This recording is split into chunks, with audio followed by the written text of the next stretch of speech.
দর্শক, আজ আপনাদের সাথে আছি আমি মানজুর আল মতিন। আজকে আমরা কথা বলতে চাই নতুন রাষ্ট্রের যে চ্যালেঞ্জগুলোর সামনে রয়েছে, রাষ্ট্র মেরামতের কথা বলছেন আমাদের শিক্ষার্থীরা, সে নিয়ে তিনজন সম্মানিত অতিথি থাকছেন আমাদের সাথে। স্টুডিওতে আমাদের মধ্যে উপস্থিত আছেন জনাব সালাউদ্দিন, তিনি আইন ও সংবিধান বিশ্লেষক, এবং আছেন জনাব অনিকার হক, তিনি বাংলাদেশ সুপ্রিম কোর্টের আইনজীবী। এছাড়াও আমাদের সাথে যুক্ত হবেন ডক্টর বদিউল আলম মজুমদার, তিনি সম্পাদক সুশাসনের জন্য নাগরিক সুজন। আপনাদের সবাইকে স্বাগত আমাদের এই অনুষ্ঠানে। দর্শক, আলোচনায় যাবার আগে প্রথমেই আজকে বিভিন্ন জায়গায় থানাগুলোর নিরাপত্তা দিতে এগিয়ে এসেছেন সাধারণ মানুষ, সে নিয়ে একটা প্রতিবেদন দেখব। কোটা আন্দোলন ঘিরে সহিংসতায় দেশের 650 থানার মধ্যে হামলা ভাঙচুরে ধ্বংসস্তূপে পরিণত 450-র বেশি। এরপর থেকে দেশ জুড়ে নিষ্ক্রিয় আইন শৃঙ্খলা বাহিনী, পুলিশ শূন্য থানা এখন কার্যত অচল। পুলিশ কাজে না থাকায় বাড়ছে ডাকাতি, ছিনতাই সহ নানা অপরাধ। উদ্ভূত পরিস্থিতিতে সাধারণ মানুষ রয়েছে নিরাপত্তা ঝুঁকিতে। এমন অবস্থায় পাড়া মহল্লার নিরাপত্তা দিচ্ছেন স্থানীয়রা। আবার কোনো কোনো পুলিশ সদস্য দ্বন্দ্বে জড়াচ্ছেন নিজেদের মধ্যেই। কেন এই পরিস্থিতি? এমন প্রশ্নে মানুষের আস্থাহীনতার কথা জানায় পুলিশ অ্যাসোসিয়েশন। দিনে দিনে পুলিশ বিভিন্নভাবে বিভিন্ন রাজনৈতিকভাবে ব্যবহৃত হয়েছে। যখন একটা সরকারের আকস্মিক বিদায় হয়, এই সমস্ত ক্ষোভগুলোই যেহেতু পুলিশ ব্যবহৃত হয়েছে ক্ষোভের হাতিয়ার হিসেবে, তো সেই কারণে পুলিশের উপরেই আক্রমণগুলো হয়েছে আমরা মনে করি। এদিকে সহিংসতার দায় নিতে নারাজ আন্দোলনরত শিক্ষার্থীরা। তাদের মতে কিছু পুলিশের অপকর্মের কারণে জন আস্থা হারিয়েছে পুরো বাহিনী। পুলিশি হয়রানির কারণে মানুষের মধ্যে যেই দীর্ঘদিনের ক্ষোভ, আমি মনে করি পুলিশের উপর হামলা বা পুলিশের এই দুরবস্থার পিছনে এটাই দায়ী। ওই ক্ষেত্রে পুলিশ আহত বা নিহত হলে এটার দায়বদ্ধতা ছাত্র জনতা নিবে না। ছাত্র জনতা কখনোই পুলিশকে মারে নাই বা পুলিশের বিপক্ষে ছিল না। একজন পুলিশ যখন সে জয়েন করবে তার ফোর্সে, আমরা চাই যে তারা যেন কোনো রাজনৈতিক দল থেকে না আসে, তাদের যেন কোনো রাজনৈতিক ব্যাকগ্রাউন্ড না থাকে, তারা যেন একদম নিউট্রাল হিসেবে আমাদেরকে সেবাটা দিতে পারে। বিশেষজ্ঞদের পরামর্শ, পুলিশ বাহিনীতে সংস্কার এনে আস্থা ফেরাতে হবে মানুষের। কন্ট্রোল ফোকাসড অ্যাটিটিউড থেকে যখন আইনটা করা হয়, তখন পুলিশিংটা যে as a service to the community, এই বিষয়টাই হাইলাইটেড ছিল না, বিকজ তারা এই বিষয়ে কনসার্ন ছিল না। তো কালের পরিক্রমায় এত বছর পরে এসে স্বাধীন বাংলাদেশেও কিন্তু আমরা ওই আইন দিয়েই চলছি। সো আমাদের ওই মেন্টালিটি থেকে কিন্তু আমরা বেরোতে পারি না। কাজে যে কলোনিয়াল মেন্টালিটি, প্রথম বিষয়টা হচ্ছে যে এখান থেকে আমাদেরকে বের হতে হবে। মানুষের জন্য পুলিশ, এমন মনোভাব নিয়ে বাহিনীর সদস্যদের কাজ করার পরামর্শ দেন বিশেষজ্ঞরা। শুরুতেই জনাব অনিকার হক, আপনার কাছে আসতে চাই। এই যে একটা গোটা দেশের পুলিশ বাহিনী অনুপস্থিত হয়ে পড়লো একটা গণ অভ্যুত্থানের পর, এবং সেই বাহিনীর বর্তমানের সাবেক প্রধান তিনি একটা গোপন জায়গা থেকে ভিডিও বার্তায় বললেন যে তাদের নিরাপত্তার ব্যবস্থা সহ আরও কিছু দাবি না পূরণ হলে তারা কাজে ফিরবেন না। পৃথিবীর ইতিহাসে এরকম কিছু কি কখনো শুনেছেন আপনি? এইভাবে কর্মবিরতিতে চলে যাওয়া, এটা আমি কখনো কোথাও দেখিনি, কোথাও শুনিনি। অনেক দেশে অনেক সময় বিপ্লব হয়েছে বা হয়েছে, কিন্তু পুলিশ যারা তাদেরকে কিন্তু কখনোই আমরা দেখিনি যে ডিউটি ছেড়ে একদম এরকম থানা শূন্য সব জায়গাতে, কোথাও রাস্তায় কোথাও এক জায়গাতে কোনো ট্রাফিক পুলিশ থেকে কেউ নেই, এরকম জিনিসটা কখনো আসলে দেখা যায় না। যেটা ছাত্ররা বলছিলেন, আসলে গত 15 বছর ঠিক বলবো না, এই গত 4-5 বছরের শেষের দিকে, সেই 2018 সাল থেকে শুরু করে যখন থেকে একটু করে আন্দোলনগুলো দানা বাঁধলো, তখন থেকে পুলিশকে ব্যবহার করা হয়েছে, বা পুলিশকে সবসময় পলিটিক্যালি ব্যবহার করা হয়েছে, কিন্তু এই সময় এসে পুলিশকে একদম পুরো একটা পেটোয়া বাহিনী টাইপের জিনিসে আনা হলো। যে যখনই কোথাও প্রতিবাদ হবে, পুলিশ যে সেখানে ঝাঁপিয়ে পড়ছে তাদেরকে এরকম করতে করতে এই শেষের দিকে এসে যখন আমরা বিভিন্ন পুলিশের বেশ কিছু অফিসারের বিভিন্ন রকমের কাজ দেখতে পেলাম চোখের সামনে, সবাই যে জোর করে নিয়ে যেয়ে একটা জায়গায় রেখে দিচ্ছে কোনো আইনগত বৈধতা ছাড়া, অথবা সাবেক মহাপরিদর্শক পুলিশের আইজি তার কোটি কোটি টাকার একটা সব কিছু মিলে সাধারণ মানুষের মধ্যে যেটা দাঁড়ালো যে একদিকে পুলিশ যারা সরকারকে সমর্থন করছে, অন্যদিকে জনতা। সো ওই জিনিসটাতে এসে এবং শেষের দিকে যেভাবে গুলি করছিল ওই জিনিসগুলো নিয়ে মানুষের মধ্যে একটা ক্ষোভ জমা হলো। That is not a justification of যেগুলো ঘটেছে, এগুলো কোনোটাই জাস্টিফাই করা যাচ্ছে না। এর সাথে আমরা কি বলবো যে এই পুরো জিনিসটার মধ্যে যে একটা নাশকতা করারও যে প্ল্যান নেই সেটা আমরা বলতে পারছি না, কারণ এই মুহূর্তে বাংলাদেশ একটা আনস্টেবল অবস্থার মধ্যে রয়েছে। আমরা একটা বিপ্লব হয়েছে, ছাত্র জনতার বিপ্লব, তার মধ্যে দিয়ে একটা স্বৈরাচারকে সরানো হয়েছে। সো এই মুহূর্তে ওই কাউন্টার কু হওয়ার বা এরকম একটা চান্সও আছে, কারণ তারা তো 15 বছর ধরে এদেরকে পুষেছে, করেছে। সো পুলিশ ইচ্ছা করেও এটা করে থাকতে পারে যে তারা কাজে যাচ্ছে না। অন দ্য আদার হ্যান্ড এটার সুযোগ নিয়ে অনেকেই হয়তো একটা নাশকতা তৈরি করার সুযোগ নিয়ে থাকতে পারে। এটা নিশ্চয়ই পাশে দেশের বিভিন্ন গণমাধ্যম, বিশেষত পশ্চিমবঙ্গে কিছু কিছু গণমাধ্যমে একেবারে স্পষ্টতই এখানে জঙ্গিদের উত্থান হয়েছে, গোটা বাংলাদেশ জঙ্গিদের হাতে চলে গেছে এবং সেখানে সজীব ওয়াজেদ জয় ও বক্তব্য রাখছেন। এই ঘটনাকে ভারতের গণমাধ্যম যেভাবে দেখাচ্ছে সেটাকে আপনি কিভাবে বিশ্লেষণ করেন? একদমই নয়। যেটা ওনারা বলছেন যে জঙ্গিদের হাতে চলে গেছে, আমি অত্যন্ত দ্ব্যর্থহীনভাবে বলতে চাই যে এই কদিনে আমরা অনেক ছাত্রদের সাথে, সবার সাথে কথা যে হয়েছে, এদের কাউকেই আমার মনে হয়নি যে এরা জঙ্গিবাদের দিকে যাচ্ছে। অ্যান্ড ভারতের গণমাধ্যমে অনেক সময় যেটা বলা হচ্ছে যে হিন্দুদের বাড়ি পুরানো হচ্ছে, সব কিছু করা হচ্ছে সংখ্যালঘুদের, কিন্তু অ্যাট দ্য সেম টাইম যে মুহূর্তে এই খবরগুলো পাওয়া গিয়েছে সেখানেই কিন্তু সাধারণ মানুষ যে তাদেরকে প্রোটেকশন দেওয়ার চেষ্টা করছে, এই খবরগুলো তারা দিচ্ছে না। সো এবং আন্দোলনের সময়ও যারা মারা গেছেন তার মধ্যে হিন্দুরাও ছিলেন, মুসলমানরাও ছিলেন, তখন তো এই কথা বলা হয়নি যে তখন সংখ্যালঘুদের হত্যা করা হচ্ছে সরকারের মাধ্যমে। স্ট্রেট একটা কথা বলি, গত 3 দিন ধরে আমাদের প্রাক্তন প্রধানমন্ত্রীর পুত্র যে স্পিচগুলো দিচ্ছেন সেগুলো নাথিং বাট হেট স্পিচ। উনি he is trying to incite, উস্কিয়ে দিতে চাচ্ছেন একটা রেশিয়াল রাইটের দিকে যেভাবে বলছেন। এটি কিন্তু একদমই সম্পূর্ণ ভুল কথা। এবং এইখানে বাংলাদেশের বেশিরভাগ সাধারণ মানুষ কখনোই চায় না যে এখানে কোনো রেশিয়াল রায়ট হোক, এবং সাধারণ মানুষকে আপনি দেখবেন তারাই ওই মন্দির বাঁচাতে যাচ্ছে। যে লোকটা নামাজ পড়ে বের হলো, যদি দেখা যায় মন্দির ভাঙছে, সে কিন্তু সাথে সাথেই চলে যাচ্ছে। সো এই টোটাল বিষয়টা নিয়ে আই থিঙ্ক এখানে একটা কি বলবো, রেভলিউশনের পর কাউন্টার রেভলিউশন বা আবারও একটা strike back, last resort, last brigade, সেরকম জিনিসও থাকতে পারে। জি, ধন্যবাদ। ডক্টর বদিউল আলম মজুমদার যুক্ত হচ্ছেন আমাদের সাথে, স্বাগত আপনাকে। শ্রীলঙ্কার কথা আমরা প্রচুর আলোচনা করেছি যখন শ্রীলঙ্কায় গণঅভ্যুত্থান হয়েছিল, এবং তারপর সে দেশে বাজারের অবস্থা, সে দেশের টাকার অবমূল্যায়ন থেকে শুরু করে নানান সমস্যা আমরা দেখেছি। আজকে আবার বাজারের চিত্র কিছু কিছু জায়গা থেকে প্রতিবেদন দেখছিলাম যে অনেক পণ্যমূল্য কমেছে। একজন আমার সহকর্মী একটু আগে বলছিলেন যে পটলের দাম যেটা ছিল আগে 80 টাকা কারণ বাজারে, সেটা 30 টাকায় এসেছে, এবং তারা বলছেন যে আমাদের তো আসলে পুলিশকেও চাঁদা দেওয়া লাগেনি, ছাত্রলীগকেও চাঁদা দেওয়া লাগেনি, ফলে আমরা এই দামেই দিতে পারছি। এর পাশাপাশি স্টক মার্কেটেরও উত্থান আমরা দেখেছি গতকালকে। এই যে এই মুহূর্তের পরিস্থিতি, যেখানে বলা হচ্ছিল যে রাষ্ট্রের অনেকগুলো অংশে আসলে বড় ধরনের সমস্যা দেখা দিয়েছে, সেখান থেকে বেরিয়ে আসার প্রথম ধাপ কি এই যে অনুপস্থিতি যারা শোষণ করছিল এতদিনের, সেটাই? নিঃসন্দেহে এটা একটা ইতিবাচক পরিবর্তন। আমরা বহু রকম অন্যায়, বহু রকম দুর্বৃত্তপনা এবং বহু রকম মানুষকে বিভিন্নভাবে শোষণ করার যেই প্রক্রিয়া চলছিল তার অবসান হওয়া শুরু হয়েছে, এবং সাধারণ মানুষ জেগে উঠেছে। যারা দুর্বৃত্তরা এইসব কর্মকাণ্ড করতো তারা পালিয়েছে অনেক ক্ষেত্রে, কিংবা তারা অনেক ক্ষেত্রে গা ঢাকা দিয়েছে। এখন আমি মনে করি তার সুফল মানুষ পাচ্ছে, আর মানুষের মধ্যে আস্থাও ফিরে আসছে।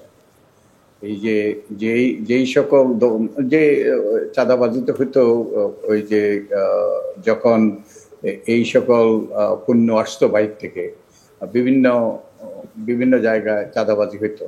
আরেকটা চাঁদাবাজি হইতো যারা দোকানদারদের কাছ থেকে। আমি দেখেছি এই যে ফুটপাতে, এই যে শহরের ভিতরে, যেমন আমি ইকবাল রোডে থাকি, তার সেখানে রাস্তায় অনেক লোক এই যে ছোটখাটো দোকান দিয়ে তারা বিভিন্ন পণ্য বিক্রি করতো, তাদের কাছ থেকেও চাঁদা আদায় করতো। এখন এদের বিদায়ের ফলে এখন মানুষের মধ্যে আস্থাই নয়, তাদের তাদের যেহেতু ওই বাড়তি খরচটা করতে হচ্ছে না, যার ফলে তাদের পণ্যের দাম তারা কমাতে পারছে, নিঃসন্দেহে এটা ইতিবাচক। আর আপনি এই যে শ্রীলঙ্কার কথা বলেছেন, শ্রীলঙ্কার থেকে আমাদের আমাদের গুরুত্বপূর্ণ শিক্ষণীয় রয়েছে। একটা গুরুত্বপূর্ণ শিক্ষণীয় হলো, ওখানে হলো পিপল পাওয়ারের বিজয় হয়েছে, জনতার শক্তির সেখানে জয় হয়েছিল, সাময়িক জয়। এবং যারা কর্তৃপক্ষ, যারা মানুষকে বঞ্চিত করে আসছিল, বিভিন্নভাবে মানুষকে শোষণ করে আসছিল, তাদের পরাজয় হয়েছিল। কিন্তু এটা ছিল সাময়িক। সেখানে সেই রাজাপাকসেরা, যাদের বিরুদ্ধে মানুষ জেগে উঠেছিল, জনরোষ সৃষ্টি হয়েছিল, তারা পালিয়ে গিয়েছিল, তারা আবার কিন্তু ফিরে এসছে। আবার আরেকটা জিনিস শিক্ষণীয় সেখানে, যে সেখানে কিন্তু আইনশৃঙ্খলা রক্ষাকারী বাহিনী, আমার তো ওই যে আইনশৃঙ্খলা রক্ষাকারী বাহিনী ছিল না, এটা ছিল একটা ব্যক্তিগত সন্ত্রাসী বাহিনী, একটি পেটুয়া বাহিনী। এটা দলীয় ব্যক্তিগত পেটুয়া বাহিনী। তারা এই খুন খারাপি সৃষ্টি করে শুরু করেছে তারা, ছাত্রলীগ এবং এই পেটুয়া বাহিনী। এটা তো এই শ্রীলঙ্কায় কিন্তু তা হয়নি। এই যে শ্রীলঙ্কার যার ফলে অত ওই প্রাণহানি ঘটেনি শ্রীলঙ্কাতে, অল্প কয়েকজনের প্রাণহানির ফলেই কিন্তু সেই রাজাপাকসেরা পালাতে বাধ্য হয়েছে। তো যে কয়টা আমি আগে বলতেছিলাম যে রাজাপাকসেরা আবার ফিরে এসছে, তো আমাদের কিন্তু সেই সম্ভাবনা একবারে উড়িয়ে দেওয়া যায় না। যে আমার ফেলো প্যানেলিস্টরা যে কথা বলতেছিলেন, কাউন্টার রিভলিউশন, এবং তারা আবার একটা ন্যারেটিভ দাঁড় করিয়ে মানুষের মধ্যে বিভ্রান্ত সৃষ্টি করে আবার ওই যে একটা ফিরে আসার একটা প্রচেষ্টা। যদিও সজীব ওয়াজেদ জয় 2 দিন আগেই বলেছিল যে বাংলাদেশের ব্যাপারে তার কোনো আগ্রহ নেই। এই যে বাংলাদেশ তাদের একটা তালুক, ওই তালুকের আর ওই তালুক থেকে তারা এখন ভিন্ন তালুকের দিকে কিংবা এখান থেকে সরে যাচ্ছে। এখন তারা 2 দিন আগের কথা বলছে, এখন তারা আবার উস্কাচ্ছে মানুষকে। তো যেটা এখান থেকে শিক্ষণীয় হলো আমাদেরও, যে আবার এই যে জনতার বিজয়টা হয়েছে, এই বিজয়ের ফসল জনতার ঘরে, সাধারণ মানুষের ঘরে নাও পৌঁছতে পারে। আমাদের অতীতে এই যে বিজয়টা হয়েছে, এটা অসাধারণ, অতুলনীয় একটা বিজয়, জনতার বিজয়, ছাত্র তরুণদের নেতৃত্বে এবং জনতার সম্পৃক্ততা এটা ঘটেছে, যার জন্য তারা ধন্যবাদ পাওয়ার যোগ্য, যার জন্য জাতি তাদের কাছে কৃতজ্ঞ। কিন্তু এটা চিন্তাই হয়ে যেতে পারে। আমাদের যেমন আরো 2বার আমরা বিরাট সম্ভাবনার দ্বার খুলেছিল, আরো 2বার আমাদের ইতিহাসে। 1971 সালে আমাদের স্বাধীনতা অর্জিত হয়েছিল 1 সাগর রক্তের বিনিময়ে, কিন্তু আমরা তার সুফল কিন্তু সাধারণ মানুষ ভোগ করতে পারে না। আবার 1990 সালের সেই 3 জোটের রূপরেখা, তারপরে একটা সুষ্ঠু নির্বাচন, তার মাধ্যমে একটা সম্ভাবনার দ্বার খুলেছিল। কিন্তু সেই সম্ভাবনার দ্বার তো দ্রুতই রুদ্ধ হয়েছে, এবং তারই ওই যে ফলাফল হিসাবে তারই পরিণতি হয়েছে যে এই যে কর্তৃত্ববাদ, যেই ফ্যাসিবাদ, এটা যেই সরকার সৃষ্টি হয়েছিল শেখ হাসিনার নেতৃত্বে। আমাদের এই নিয়ে আমাদের সাবধান থাকতে হবে, এই বিষয়ে আমাদের সজাগ থাকতে হবে। জি, জনাব সালাউদ্দিন, আপনার কাছে আসতে চাই। সুপ্রিম কোর্টের তরফ থেকে বলা হয়েছে যে অনির্দিষ্টকালের জন্য রাষ্ট্রপতির সাথে আলোচনা ক্রমে এই আদালতটি বন্ধ রাখা হবে। এর পাশাপাশি আজকে ডক্টর মোহাম্মদ ইউনূসের বিরুদ্ধে এর আগে যে দীর্ঘ মামলা আমরা দেখেছি, তিনি সিঁড়ি বেয়ে উঠেছেন, নেমেছেন এবং বিচার বিভাগ এবং বিচার প্রক্রিয়া নিয়ে প্রশ্ন তুলেছেন, সেই মামলাতেও আজকে তাকে একটাতে খালাস দেয়া হলো। এর পাশাপাশি যে তত্ত্বাবধায়ক সরকার ব্যবস্থা নিয়ে কোনোভাবেই এটি আর সম্ভব নয়, সংবিধানের সম্ভব নয়, ইত্যাদি ইত্যাদি বলে বিস্তর বিতর্ক হয়েছে, উচ্চ আদালত থেকে রায় এসেছে। এখন মোটামুটি বিনা দ্বিধায় সেই তত্ত্বাবধায়ক সরকার ব্যবস্থা বা অন্তর্বর্তীকালীন সরকার যাই বলুন না কেন, এমন একটা কিছু হতে চলেছে যার কথা সংবিধানে কোথাও আসলে লেখা নেই। তাহলে আসলে কি আমাদের সংবিধান যেভাবে রাষ্ট্র চালাবার কথা ছিল, জনগণের আশা আকাঙ্ক্ষা পূরণ করার কথা ছিল, সেটা করতে পারেনি, ফলে নতুন করে ভাবার সময় এসেছে? ধন্যবাদ। আমি শুরুতেই মহান জাতীয় গণ অভ্যুত্থানে বা জাতীয় যে বিপ্লব সংগঠিত হয়েছে, এই বিপ্লবে যারা শহীদ হয়েছেন তাদের আত্মার প্রতি স্মৃতি শ্রদ্ধা জানাচ্ছি, এবং যারা আহত হয়েছেন, ক্ষতিগ্রস্ত হয়েছেন, তাদের প্রতি সমবেদনা যাচ্ছি, এবং যেসব বীররা এখনও লড়াইয়ের ময়দানে আছেন তাদের প্রতি আমি অভিনন্দন জানাচ্ছি। আপনি অনেকগুলো প্রশ্ন করেছেন, আমার মধ্যেও অনেকগুলো প্রশ্ন আছে। আপনার প্রশ্নের মধ্যেও থাকবো আমি, আমার প্রশ্নের বাইরেও যাব। বাংলাদেশের বিচার ব্যবস্থা কেন? বাংলাদেশের কোনো ব্যবস্থাই শেখ হাসিনার যুগে ছিল না। এটি তার একক কর্তৃত্বে চলত। বাকি যেসব প্রতিষ্ঠানে যারা বসেছিলেন তারা শুধু বসেছিলেন, তাদেরকে ডিজিএফআই অথবা গণভবন থেকে যেসব নির্দেশনা দেওয়া হতো সেই সব নির্দেশনা অনুযায়ী কাজ করত। যারাই নির্দেশনার বাইরে গিয়েছেন তাদের লোক, যেমন এস.কে. সিনহা প্রধান বিচারপতি ছিলেন, আওয়ামী লীগেরই লোক, আওয়ামী লীগই তাকে প্রধান বিচারপতি করেছেন। সে যখন একটা যৌক্তিক বিষয়ে তাদের সঙ্গে একটু দ্বিমত পোষণ করলো, কি যৌক্তিক বিষয়? সে বিচার বিভাগের যে স্বাধীনতা নিশ্চিত হয়েছিল, যেটা পরবর্তীতে আওয়ামী লীগ উড়িয়ে দিল, আজকে কিন্তু বিচার বিভাগের কোনো স্বাধীনতা নাই। যে ঐতিহাসিক বিজয় অর্জিত হয়েছিল বিচার বিভাগকে নিম্ন আদালত থেকে পৃথককরণের যে রায় এসেছিল আপিল বিভাগ থেকে, সেইটা কিন্তু আর নাই। এখন ওই জায়গায় নিম্ন আদালতের বিচারকদের কর্তৃত্বের প্রশ্নে আর উচ্চ আদালতের বিচারকদের সংসদ সদস্যরা বাতিল করে দেবার যে সংবিধান সংশোধন করা হয়েছিল পঞ্চদশ সংশোধনীর মাধ্যমে, এই দুটি জায়গায় ওনার দ্বন্দ্ব হয়েছিল, যে কারণে তাকে, যেটা শুনেছি, এক জেনারেল একজন প্রধান বিচারপতিকে গালে একটা থাপ্পড় দিয়েছে, তারপর তাকে এক কাপড়ে দেশের বাইরে চলে যাইতে হয়েছে। যে দেশের প্রধান বিচারপতিকে এক কাপড়ে দেশের বাইরে চলে যেতে হয়, সেই দেশে আর কোন লোক ন্যায় বিচার করবে এটা পাগলে বিশ্বাস করতে পারে? আমি তো বিশ্বাস করি না। বাংলাদেশে কোনো আইনের শাসন ছিল না, এটা এটা এটা একদম জোর গলায় এটা বলতে হবে। বাংলাদেশে হারুনের শাসন ছিল, বেনজিরের শাসন ছিল, মনিরুলের শাসন ছিল, এবং শেখ হাসিনা এই সব লাঠিয়ালদেরকে বসাইয়েছিল। যে আলোচনাটা বেস্টার অনেককে দিয়ে আপনি শুরু করলেন যে আজকে পুলিশ কেন, আপনার কাছে ফিরে আসি, তাহলে একটা বিরতির সময় হয়ে গেছে। দর্শক একটু পরেই ফিরে আসি, আশা করি সাথে থাকবেন।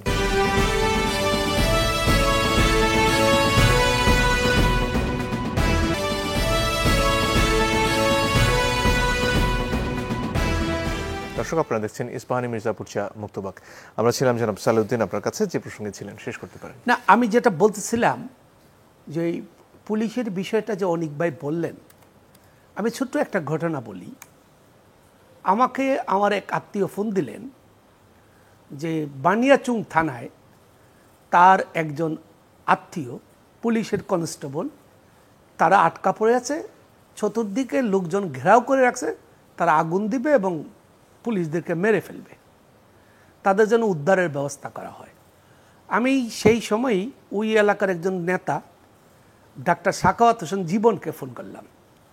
উনি আমাকে বললেন, ভাই কিভাবে আমি ঠেকাবো, দুপুর 12:30টায় 7 জন লোককে গুলি করে মেরে ফেলছে।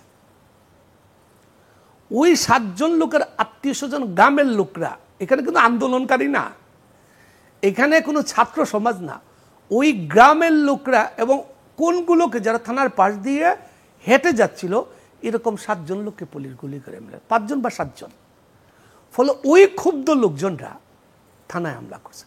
আপনি যতগুলো জায়গায় দেখবেন থানার হামলার ঘটনা ঘটেছে, প্রত্যেকটা জায়গায় তার আগে পুলিশ গুলি করে 4 জন 5 জন লোককে নিহত করেছে। তারপরে যখন জনগণ ব্যাপক মাত্রায় নেমেছে এবং জনগণ যখন দেখছে যে তারা বিজয়ের দিকে যাচ্ছে এবং জনগণ যখন এই লাশগুলা দেখেছে, তখন তারা উত্তেজিত হইয়া পুলিশের উপর হামলাটা করেছে। ফলে আজকে পুলিশের এই পরিণতির জন্যে পুলিশ নিজেই দায়ী, এবং এই পুলিশের এই পরিণতির জন্য কে দায়ী? মুসলিমের কয়েকজন পুলিশ পান্ডা, পুলিশ না, এরা পুলিশের পোশাক গায়ে দিয়েছিল, এরা মূলত লুটপাটকারী। এদের বিরুদ্ধে অভিযান চালানো হইলে দেখা যাবে 1000 কোটি টাকার নিচে কেউ মালিক হয় নাই, সবাই 1000 কোটি টাকার উপরে। এবং এরা মূলত শেখ হাসিনাকে টিকায় রাখার চেষ্টা করছে তাদের নিজেদের লুটপাট এবং তাদের নিজেদের দম্ভ, ক্ষমতা ইত্যাদির জন্য। এবং এরা কি ধরনের অপকর্ম করছে এরা কল্পনার বাইরে, কল্পনাও করা যাবে না তারা এত অপকর্ম করছে। আমি মনে করি এই বিষয়ে একটি জাতীয় টাস্ক ফোর্স হওয়া দরকার। দুটি বিষয়, একটা হলো এই পলিটিক্যাল কারাপশন যারা করেছে, আর বিভিন্ন জাতীয় প্রতিষ্ঠানে বা বিভিন্ন প্রতিষ্ঠানে যেসব এইসব পান্ডারা যারা ছিল হারুনদের মতো, তারা যে লুটপাট করেছে, তারা যে নির্যাতন করেছে, আইন বহির্ভূত কাজ করছে, এইগুলাকে জনগণের সামনে হাজির করা এবং এটা ন্যায় বিচারের জন্য আদালতে এইগুলো উত্থাপন করার জন্য একটা জাতীয় টাস্ক ফোর্স হওয়ার দরকার। সংবিধানের প্রসঙ্গে বোধহয় আমি এটা যাব, এই জাতীয় টাস্ক ফোর্সে আপনার বিচারপতি, আইনজীবী, পুলিশ, সেনাবাহিনী দুদকের সমন্বয়ে একটা টাস্ক ফোর্স হওয়া দরকার। সংবিধানের বিষয়ে আমি বলি, আমরা একটু অস্পষ্টতার মধ্যে আছি। আমি যেহেতু আইন সাংবাদিকতা করি 24-25 বছর ধরে, ফলে অস্পষ্টতা হলো এই সরকারকে আমরা কিভাবে দেখব। এরা কি সংবিধানের স্বাভাবিক নিয়মের সরকার হবে, নাকি এটা জাতীয় গণ-অভ্যুত্থানের সরকার হবে, বিপ্লবের সরকার হবে? যদি জাতীয় গণ-অভ্যুত্থান এবং বিপ্লবের সরকার হয়, তো পৃথিবীর বিভিন্ন দেশে আপনাকে এটা বিপ্লব কেন, এটাকে আগে বুঝতে হবে।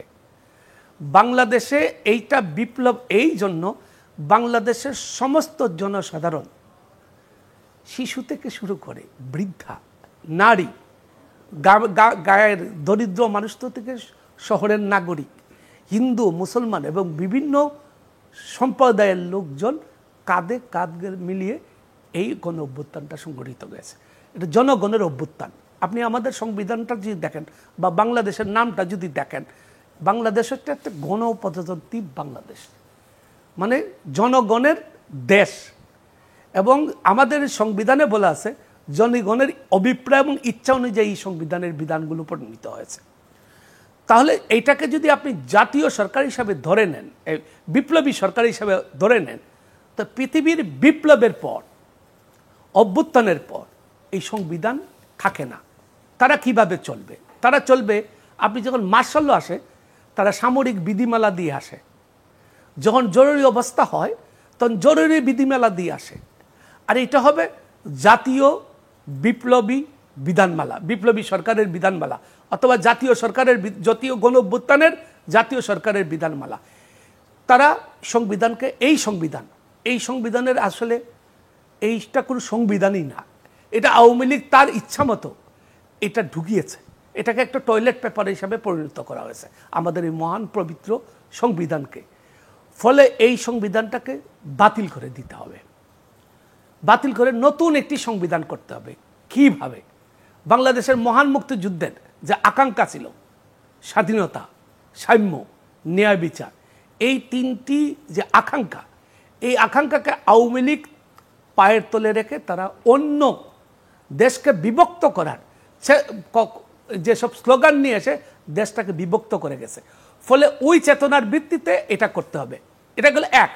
দুই, এটাকে যদি সাংবিধানিক সরকার হিসেবে ধরেন, সাংবিধানিক কাঠামোর মধ্যে, তাহলে অনেকগুলো বিষয় এখানে সংশোধন, এই যে সরকার গঠন প্রক্রিয়াটাকে সংবিধানের মধ্যে নিতে হলে এইখানে কয়েকটা বিষয় এখানে লাগবে। যেমন সংবিধানের আলোকে যদি সরকার ধরেন, এটাকে যদি একটা অন্তর্বর্তীকালীন সরকার ধরেন, আমাদের সংবিধানের আপনার 56 1 2 3 4 যদি আপনি পড়েন, তাহলে ওখানে প্রধানমন্ত্রী যিনি পদত্যাগ করলেন, তো পদত্যাগ করলে পরে যদি রাষ্ট্রপতির বিবেচনায় সংসদের সংখ্যাগরিষ্ঠ আর কাউকে না পান, তাহলে তিনি সংসদ বাতিল করে দেবেন। তো তো সব সংসদ সদস্য তো পালিয়ে গিয়েছে এবং নির্মম ট্র্যাজেডি হলো স্বৈরাচার এরশাদ সে কিন্তু পালায় নাই, সে কিন্তু 6 বছর সে কিন্তু কারাবরণ করছে, সে জানে তার ভাগ্য কি হবে। 6 বছর সে কারাগারে ছিল, সে কিন্তু পালিয়ে যায় নাই। আর একজন জনগণের নেত্রী বঙ্গবন্ধুর কন্যা হিসাবে উনি দাবি করেন, তিনি কিন্তু তার দলকে ধ্বংস করে তার নেতা কর্মীদেরকে বিপদে ফেলে উনি কিন্তু পালিয়ে গেছেন। ফলে এমপিদেরকে খুঁজে পাওয়া যাচ্ছে না, প্রধানমন্ত্রী পদত্যাগ করে পালিয়ে গেছেন। ফলে রাষ্ট্রপতি যথাযথভাবেই সংসদটি বাতিল করেছেন। তো ফলে আমি এই জায়গাটায় আসি, তারপরে শেখ হাসিনা ওই যে তার নিজের মতো করে ইচ্ছা মতো করে সংবিধানে নানান জায়গায় ঢুকিয়েছে। 2 এবং 3 সংবিধানে যদি নতুন সরকার গঠন করার প্রয়োজন হয় তাহলে 2 এর বলা আছে 10 জনের মধ্যে একজন হইতে হবে সংসদের বাইরে, আর 3 এ বলা আছে যদি এটাকে বিপ্লব হিসেবে দেখা হয় এবং যদি বাতিল করা হয় তাহলে তার এই প্রশ্নগুলো আসে না। আমি এটা কেন বলছি, আপনাকে আমাদের একজন গুরুত্বপূর্ণ আইনের শিক্ষক বলছেন ক্রান্তিকালীন বিধান হিসাবে আমরা এটা চালাবো। এটা আমি শেষ করি, এটা খুবই গুরুত্বপূর্ণ। আপনি জানেন যে সংবিধানের 150 অনুচ্ছেদে যে ক্রান্তিকালীন বিধান ছিল, এটি খায়রুল হক আওয়ামী লীগকে সুবিধা দেওয়ার জন্য ক্রান্তিকালীন বিধানটা বাতিল করে দিয়ে গেছে।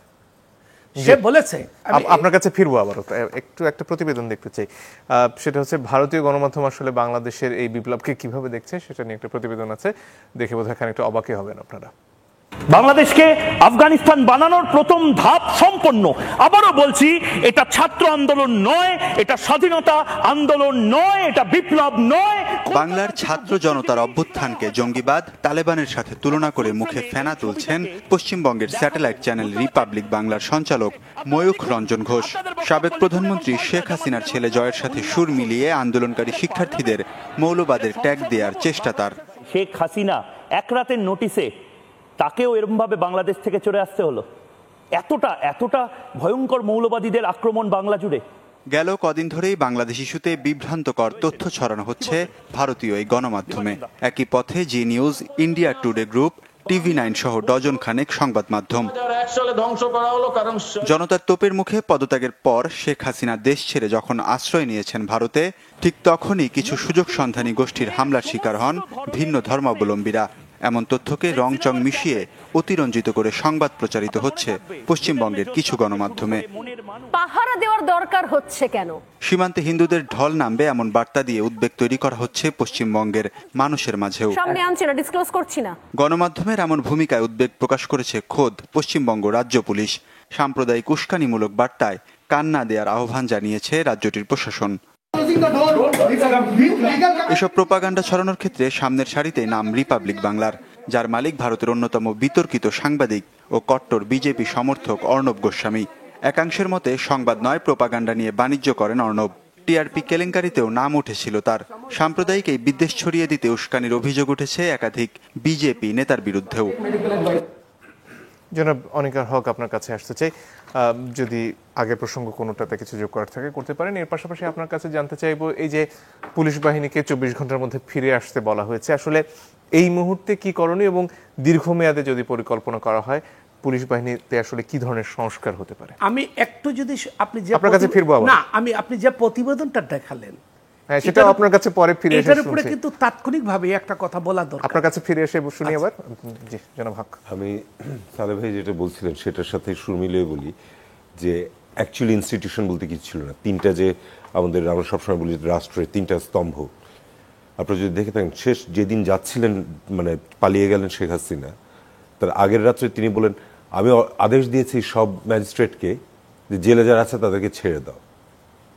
কিভাবে উনি প্রধানমন্ত্রী জুডিশিয়ারিকে আদেশ দিতে পারেন? তিনি বলতে পারেন প্রসিকিউশনকে যে আমি প্রসিকিউশনকে বলছি যে ওদের বিরুদ্ধে মামলাটা যেন না করা হয় বা কোনো কিছু। জাস্ট সিম্পল উদাহরণ একটা যে কিভাবে পুরো বিচার ব্যবস্থাটাকে উনি ধ্বংস করে দিয়ে গিয়েছেন।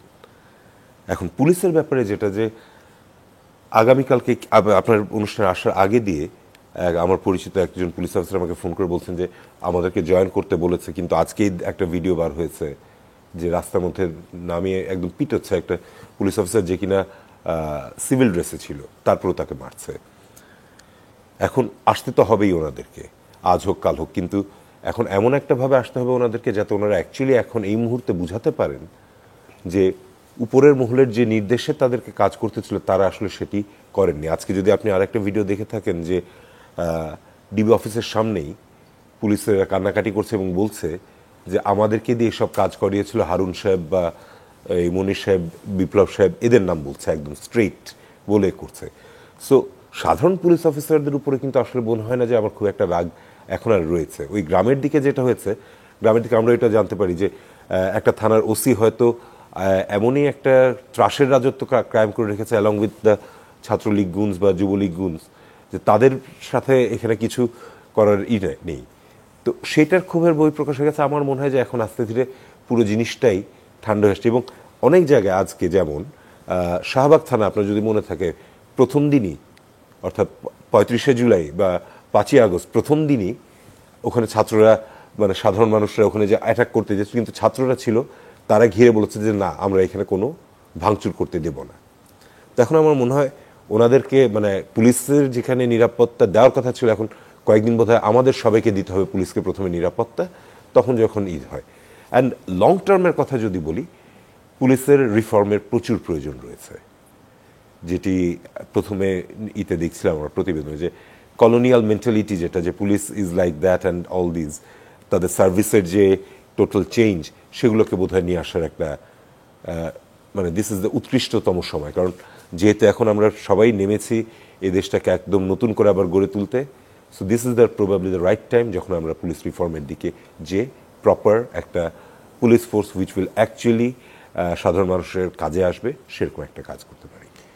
সেক্ষেত্রে প্রশ্ন আসে যে এতদিনের যে অভ্যেস যে কাউকে ধরলেই, আমরা ছাত্রদেরকেও চড় মারতে দেখেছি এর মধ্যে পুলিশকে যারা বন্দুক ব্যবহার করেনি সেসব ক্ষেত্রে, এবং এই কাউকে পিটিয়ে দেওয়ার অভ্যাস তো অনেক পুরনো। এই অভ্যাস থেকে আসলে কি ধরনের প্রক্রিয়া এদেরকে বের করে আনা যায়? যেটা জিনিস আপনি যদি দেখে থাকেন যে এইবারের পরে পুলিশও কিন্তু বুঝতে পারবে যে না তারাও মানে খুব একটা নিরাপদ অবস্থায় নেই, জনগণ বা সাধারণ মানুষেরা তাদের কি বলবো যে বিরুদ্ধে বুক চিতিয়ে দাঁড়াতে পারে, হয়তো এখনই করবে না। আমার এক বন্ধু থাকে আমেরিকায়, সে একটা বলেছিল যে বাংলাদেশ সে বহু আগেই এরকম ঘটনার জন্য, যেটা সালে ভাই বলুন যিনি দেশের বাইরে চলে গেছে, তো ও বলেছে যে একদিনই আমি ফেরত আসবো যেদিন দেখবো একটা পুলিশ একটা রিক্সাওয়ালাকে বলছে স্যার বা ভাই তুমি একটু সরে দাঁড়াও। যেই দিন এই ভাষাটা ব্যবহার করবে সেদিন বুঝবে যে বাংলাদেশে থাকার যোগ্যতা অর্জন করেছে। সো এটা কিন্তু আস্তে আস্তে চেঞ্জ করতে হবে। অ্যান্ড ওই যে যেটা পুলিশকে যত দিন পলিটিক্যাল কাজে, দলীয় কাজে ব্যবহার করা হবে ততদিন এই জিনিস পরিবর্তন হবে না। পুলিশকে মানে যেমন জুডিশিয়ারি ইন্ডিপেন্ডেন্ট, পুলিশকেও দিতে হবে যে না তাদের কাজ হচ্ছে আইন শৃঙ্খলা রক্ষা করা, সেটা ক্ষমতাসীন দলের হোক বা ধরুন বিচার বিভাগকে তো এক রকমের স্বাধীনতা দেওয়া হলো, কিন্তু ওই একজন প্রধান বিচারপতির ক্ষেত্রে যে একটি ঘটনার উল্লেখ একটু আগে জনাব সালাউদ্দিন করলেন, তাতে কি আসলে গোটা উচ্চ আদালতকে বহনসংবাদ করে রাখা সম্ভব? নো নো নো, আপনি একটা জিনিস চিন্তা করে দেখেন, আমরা তো দুজনেই কোর্টে প্র্যাকটিস করি। আমাদের গত কয়েক বছরে কিভাবে আমাদের কোর্ট চলেছে, আমাদের ডিএজি সাহেবেরা যারা বা এএজি সাহেবেরা তারা যেভাবে আমাদের উপরে আক্রমণ করেছেন বা যেভাবে তারা এই করেছেন, সেগুলো থেকে দেখে আপনি বুঝতে পারছেন না যে সাধারণ মানুষ এবং তারা যারা সরকারের পার্ট ছিলেন তাদের মধ্যে একটা চলে এসেছিল যে আমরা এখানে আছি, আমরা যা বলবো তাই চলবে। এবং আমাদের আদালতগুলো অনেকাংশে এটাতে ইন্ধন জুগিয়েছেন। লোয়ার কোর্টের জুডিশিয়ারিতে অবশ্যই যখনই ওখানে আপনার বেইলেবল অফেন্সে বেল দেওয়া হয়নি, একজন বয়স্ক ভদ্রলোক মনিরুল হোসেন সাহেব মারা গিয়েছেন, মিস্টার মনিরুল হোসেনকে একসাথে কত জায়গায় দেওয়া হলো এবং প্রত্যেকটাই বেইলেবল সেকশনে, তাও তাকে বেল দেওয়া হলো না। আমি হাইকোর্টে যাচ্ছিলাম, আমি একদম লোয়ার কোর্টেই আসি, ম্যাজিস্ট্রেটরা যেদিন শেখ হাসিনা বললেন যে হ্যাঁ ওদেরকে ছেড়ে দাও, তারপরের দিন সকাল থেকে তাদের মনে হলো আচ্ছা এরা তো ছাত্র। তার আগে পর্যন্ত যখন বারবার বলা হচ্ছে বেলের পিটিশন দিয়ে যে এদের ইন্টারমিডিয়েট পরীক্ষা, এরা ছাত্র, এরা এই, শুধুমাত্র তাদেরকে রাস্তা থেকে উঠিয়ে নিয়ে আসা হয়েছে, তাদের তখন সেই জিনিসটা হয়নি। বাট যে মুহূর্তে শেখ হাসিনা বললেন বেদবাক্য হয়ে গেল, তাদেরকে ছেড়ে দিলেন। ধন্যবাদ। ডক্টর মজুমদার, আপনার কাছে ফেরত আসতে চাই। এই পর্যায়ে রাষ্ট্রের আসলে কোথা থেকে কাজ শুরু করা হবে সেটা একটা বড় সমস্যা বোধ হয়, কারণ এত জায়গায় সমস্যা, সর্বঙ্গে ব্যথা, ওষুধ দেবো কোথা টাইপ একটা অবস্থা। তাহলে এই যে নতুন সরকারের কথা আমরা বলছি, ডক্টর মোহাম্মদ ইউনূসের নেতৃত্বে কালকে যার শপথ নেবার কথা রয়েছে, তারা কাজ শুরু করবেন কোথা থেকে? অনেক ধন্যবাদ। আমার মনে হয় যেই আমার ফেলো প্যানেলিস্টরা যে কথাগুলো বললেন, আমাদের সেখান থেকে শুরু করতে হবে। আমাদের একটা যে রাষ্ট্রীয় বাহিনী ছিল, রাষ্ট্রীয় বাহিনীটা আর নাই। তো এটাকে পুনর্গঠন করার থেকে শুরু করতে হবে। আমাদের প্রশাসনে চরম দলীয়করণ হয়েছে, চরম দুর্নীতি ঢুকেছে, জনস্বার্থ বিরোধী একটা প্রতিষ্ঠানে পরিণত হয়েছে। তো এটাকে সংস্কার করা দরকার। একই সাথে আমাদের এই যে অনেকগুলো প্রতিষ্ঠান যে শুধু দলীয়করণে হয় নাই, সেখানে অযোগ্য ব্যক্তিদেরকে, দুর্নীতিগ্রস্ত ব্যক্তিদেরকে সেখানে নিয়োগ দেওয়া হয়েছে। এবং যে আমাদের অনেকগুলো সংবিধিবদ্ধ প্রতিষ্ঠান আছে এবং আমাদের অনেকগুলো সাংবিধানিক প্রতিষ্ঠান আছে, সেগুলো ঠিক করতে হবে। আমরা যে নির্বাচনের কথা বলছি, এই নির্বাচন যদি করতে হয়, একটা সুষ্ঠু নিরপেক্ষ নির্বাচন করতে হয়, তাহলে আমাদের একটা আইন শৃঙ্খলা রক্ষাকারী বাহিনী লাগবে, আমাদের একটা প্রশাসন লাগবে, আমাদের কতগুলো প্রতিষ্ঠান কার্যকর প্রতিষ্ঠানে পরিণত হতে হবে, যার মধ্যে আদালতও অন্তর্ভুক্ত। তো এটা একটা গুরুত্বপূর্ণ অগ্রাধিকার হওয়া উচিত এবং এটাই প্রথম সবচেয়ে গুরুত্বপূর্ণ অগ্রাধিকার। তারপরে যে এই যে বিপ্লব বলি আর তৃতীয় স্বাধীনতা বলি, এটা কিন্তু এর কতগুলো ম্যান্ডেট আছে। একটা ম্যান্ডেট হলো যারা অন্যায় করেছে, যারা খুন খারাপি করেছে, তাদেরকে বিচারের আওতায় আনা। তো এটা আমাদের এর দিকে মনোনিবেশ করতে হবে। এবং একই সাথে যে এই দেশটাকে লুটপাটের, দুর্নীতির স্বর্গরাজ্যে পরিণত করা হয়েছে, আমাদের ব্যবসায়ী মহল থেকে আরম্ভ করে আমাদের প্রশাসনিক কর্মকর্তারা, আমাদের এক শ্রেণীর রাজনীতিবিদ, তাদের যোগসাজশে যেই ব্যাপক লুটপাট, ব্যাপক দুর্নীতি, ব্যাপক অর্থ পাচার হয়েছে, তো এগুলোর যারা করেছে তাদেরকে বিচারের আওতায় আনতে হবে। এবং একই সাথে যে এই যে বিপ্লব বলি আর দ্বিতীয় স্বাধীনতা বলি, এর লক্ষ্য হলো রাষ্ট্র মেরামত করা। আপনাদের যেটা টাইটেল আজকে, তো রাষ্ট্র মেরামত করতে হলে এগুলো রাষ্ট্রের খোলনালচে বদলে দিতে হবে।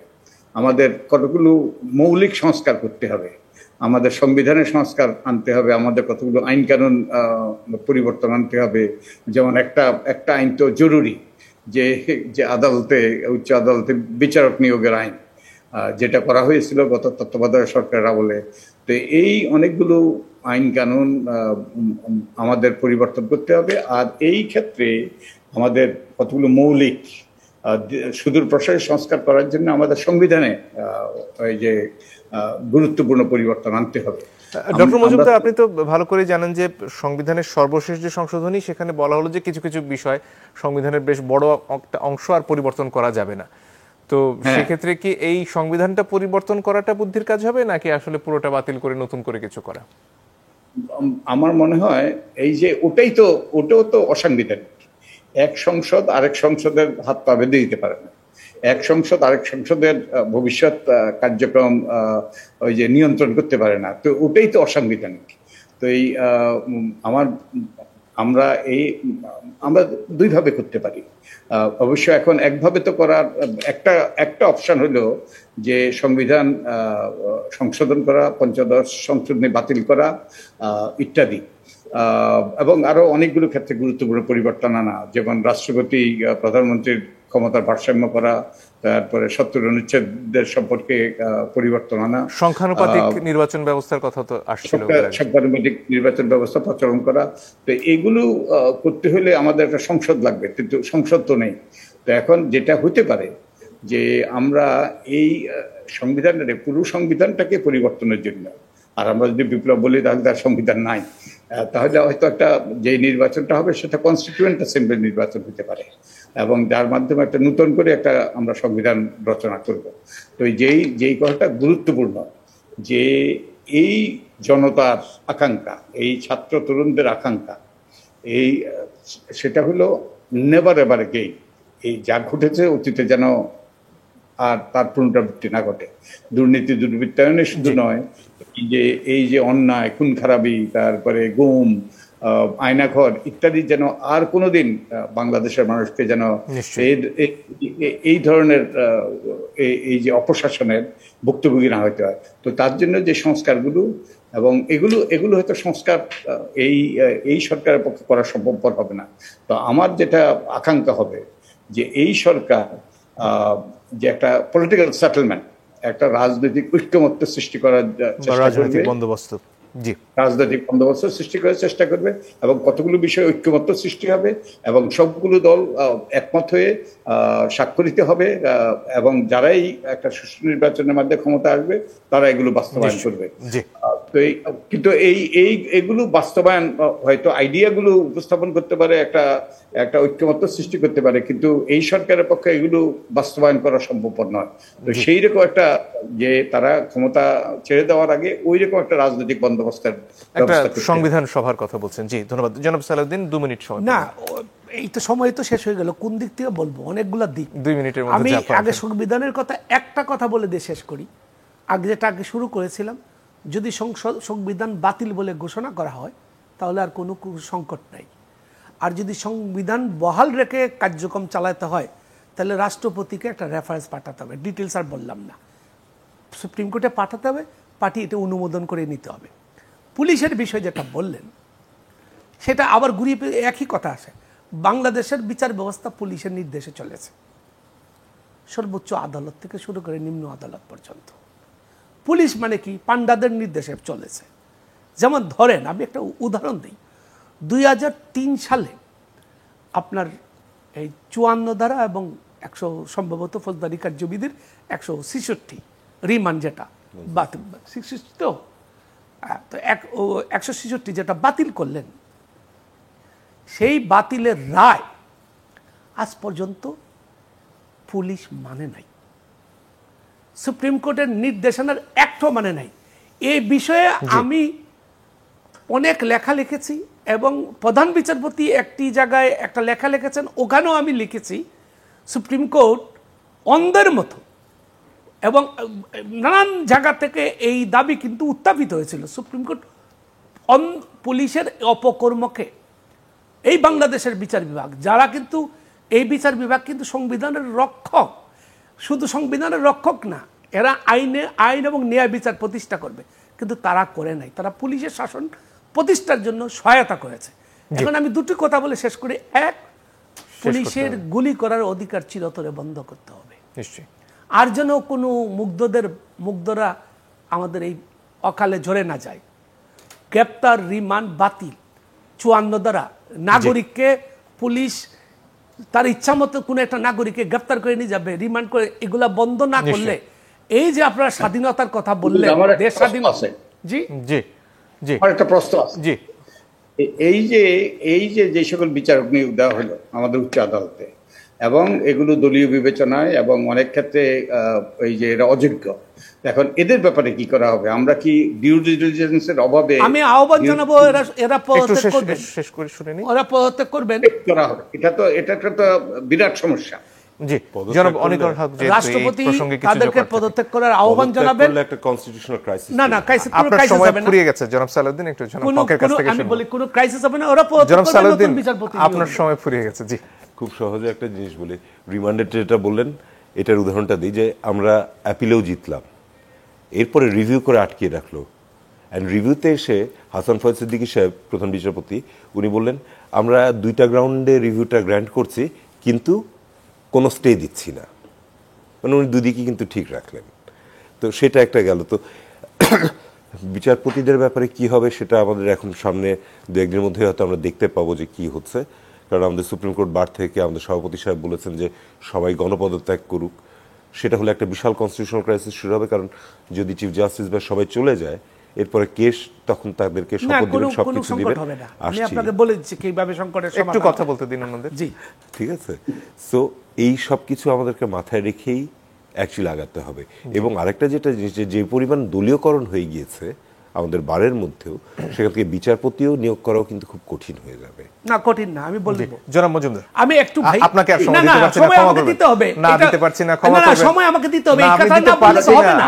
এখানে গলার জোরে কথা বলার কিছু নেই। না গলার জোরে না, আপনি শুনেন, ক্ষমা করবেন আমাকে জনাব মজুমদার। জি, আমাকে একটা কমিশন করে এই যে নিয়োগ পদ্ধতিটা আমরা কি রিভিউ করতে পারি কিনা, এই ডিউ ডিলিজেন্স। যেমন আমরা বাড়িতে একজন কাজের লোক রাখলেও তো আমরা খোঁজখবর নেই, এদের কি কোনো খোঁজখবর নেওয়া হয়েছে? আইন কানুন তো নাই, যে আইনটা করা হয়েছিল তো সেটা তো বাস্তবায়ন করা হয়নি। তো এইরকম ডিউ ডিলিজেন্স অভাবে সেই যুক্তিতে আমরা এদের বিরুদ্ধে ব্যবস্থা নিতে পারি কিনা। জি, অনেক ধন্যবাদ। আজকের মতো সময় ফুরিয়ে গেছে। আপনাদের সবাইকে অসংখ্য ধন্যবাদ। দর্শক ধন্যবাদ আপনাদেরকেও। আজকের মতো বিদায় নিচ্ছি।